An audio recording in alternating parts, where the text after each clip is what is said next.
సరే, ఇజ్రాయెల్ గాజాపై దాడి చేసినప్పుడు సైలెంట్‌గా ఉన్నటువంటి అమెరికా ఏదైతే ఉందో, ఇప్పుడు వెనిజులా అధ్యక్షుడిని ఎత్తుకుపోవడము, ఆ తర్వాత ఇప్పుడు ఇరాన్‌పై దాడి చేయడము, ఇప్పుడు మీరంటున్నారు క్యూబా పైన కూడా దాడి చేసేటువంటి అవకాశాలు ఉన్నాయని చెప్పి. సో, అసలు ప్రపంచ దేశాల పైన అమెరికా ఎందుకు ఇలాంటి తన ప్రతాపాన్ని చూపిస్తుంది అసలకి?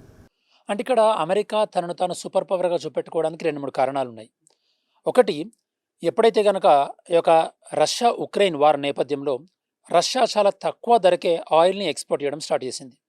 దాన్ని కౌంటర్ చేయాలంటే అమెరికా కూడా చాలా తక్కువ ధరకే ఈ యొక్క క్రూడ్ ఆయిల్ ముడి చమురుని ఎగుమతి చేయగలగాలి గదా! అలా చేయగలగాలి అంటే గనక అమెరికా దగ్గర ఉన్నటువంటి ముడి చమురు ఏదైతే ఉందో దానికోసం అని చెప్పేసి ఇనీషియల్‌గా వెనిజులా పైన దాడి చేశారు. సో, వెనిజులా పైన అటాక్ చేయడానికి ఉన్నటువంటి ప్రధానమైనటువంటి ఉద్దేశ్యం ఏందంటే నంబర్ 1 క్రూడ్ ఆయిల్. సో, ఆ విధంగా తన యొక్క క్రూడ్ ఆయిల్ అంటే ముడి చమురు లక్ష్యం ఏదైతే ఉందో దాన్ని అచీవ్ చేయగలిగింది. సెకండ్, మిడిల్ ఈస్ట్‌లో ఈ మధ్యలో మనం చూసినట్టయితే గనక ఎప్పటినుంచో ప్రధాన శత్రు దేశాలుగా ఉన్నటువంటి సౌదీ అరేబియా అండ్ ఇరాన్ మధ్యలో కూడా చైనా ఏం చేసిందంటే ఒక శాంతి ఒప్పందాన్ని నెలకొల్పడానికి ట్రై చేసింది. అంటే ఇండైరెక్ట్‌గా ఇక్కడ చైనా ఇన్‌ఫ్లూయెన్స్ పెరుగుతుంది గదా! అండ్ దాన్ని కౌంటర్ చేయడానికి అట్ ద సేమ్ టైమ్ ఇప్పుడు ఇరాన్ స్ట్రాంగ్ అవుతే తన మిత్రదేశమైనటువంటి ఇజ్రాయెల్ అనేది వీక్ అవుతుంది కదా.